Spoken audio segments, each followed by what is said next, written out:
বিসমিল্লাহির রহমানির রহিম। আসসালামু আলাইকুম। ময়মনসিংহ থেকে বলছি, বাংলাদেশের ব্লগার মমতাজ।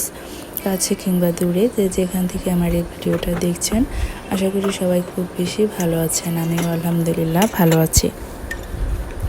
তো নতুন দিনের মতো আরেকটি ব্লগ ভিডিও নিয়ে হাজির হয়েছি। তো এখানে আমি ঘুম থেকে উঠে একটু নাস্তা করে নিয়েছি।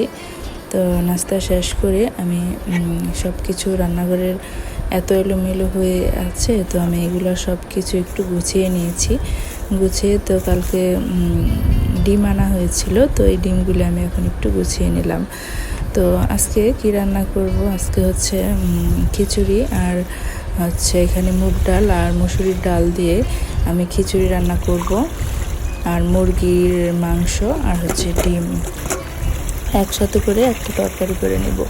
তো আজকে খুব একদম শর্টকাট রান্না করব, যেহেতু খিচুড়ি আর মাংস, তাই সকালবেলা উঠে আমি দ্রুত কাজগুলো সেরে নিচ্ছি। আমি একটু স্যারাজিমে যাব, তো আসলে ইদানিং স্যারাজিমে যাওয়া খুব দেরি হচ্ছে, মানে বিকালবেলা গেলে দেখা যায় যে অনেক ভিড় থাকে। তো কয়েকদিন যাবতে আসলে একদমই সময় পাচ্ছিলাম না যে দুপুরে রান্না করে সব কিছু গুছিয়ে, তখন অনেকটাই লেট হয়ে যায়। তো আজকে ঘুম থেকে উঠে সকালের নাস্তা খেয়ে আমি দ্রুতই কাজগুলি গুছিয়ে নিচ্ছি। এখানে এই থালা বাসনগুলো সবগুলা বক্স, এগুলো আমি কালকে ধুয়ে নিয়েছিলাম বিকালবেলা, তো এগুলি শুকিয়ে গিয়েছে, এখন গুছিয়ে নিলাম। তো এদিকে আবার ডিম সিদ্ধ বসিয়ে দিয়েছি। তো পেঁয়াজ বাটা ছিল না, এখানে একটু পেঁয়াজ ব্লেন্ড করে নিচ্ছি। তো এখন চুলায় আমি খিচুড়িটা বসিয়ে দিয়েছি। তো এখন সবগুলা মশলা একসাথে করে নিয়ে নিচ্ছি। তো এখানে ভালো করে মশলাটা আগে কষিয়ে নিব, পেঁয়াজ বাগার দিয়ে নিয়েছি প্রথমে। তো খুব দ্রুতই রান্নাটা করার চেষ্টা করছি, যেহেতু বাহিরে যাব। তো ঘরের সব কাজকর্ম সেরে আসলেও অনেকটাই সময় লেগে যায়। তো সব ঘরের বিছানা গুছানো, পুরা রুম, বাচ্চারা স্কুলে যাওয়ার পরে এগুলা গুছিয়ে সব কিছু রেডি করে রান্নাবান্না করে একদম গোসল করে নামাজ পড়ে খেয়ে বের হইতে অনেকটাই সময় লেগে যায়। তাই খুবই তাড়াহুড়া করছি যে আজকে রান্নাটা যে যত আগে করা যায়।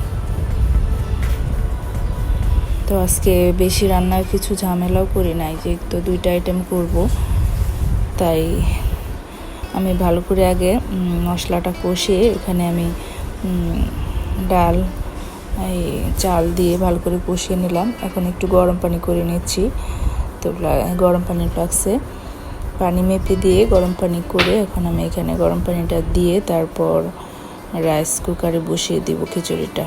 তো আমার গরম পানিটাও হয়ে গিয়েছে, তো এখন আমি দিয়ে ভালো করে একটু মিশিয়ে নিচ্ছি। মিশিয়ে রাইস কুকারে বসিয়ে দিয়ে তো আমি এখন সব কিছু একটু গুছিয়ে নিচ্ছি। তো এদিকে মশলার কাজ শেষ, এখন মশলাগুলো ফ্রিজে রেখে দিলাম। তো ডিমটা একটু হালকা ভেজে নিচ্ছি, ভেজে এখন মশলাগুলো একটু কষিয়ে নিব।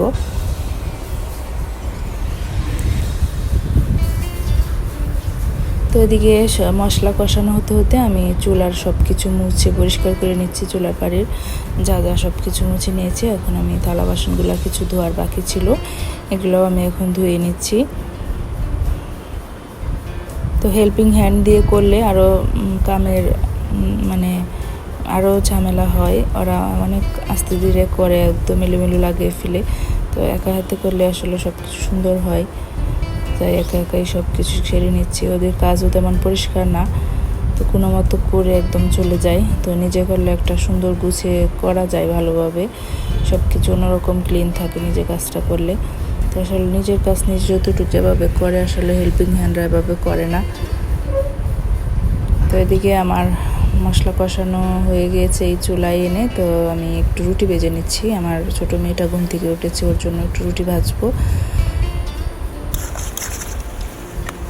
তো এদিকে ওকে রুটি ভেজে দিয়ে আমি এখন এদিকে এই পাশে মশলাটা ভালো করে কষিয়ে নিয়েছি। তো এখন ডিম আর মাংসটা দিয়ে দিচ্ছি।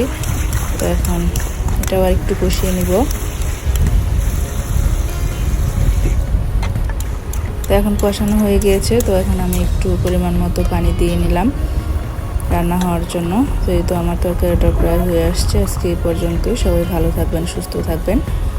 আজকের মতো বিদায় নিচ্ছি। আসসালামু আলাইকুম, আল্লাহ হাফেজ।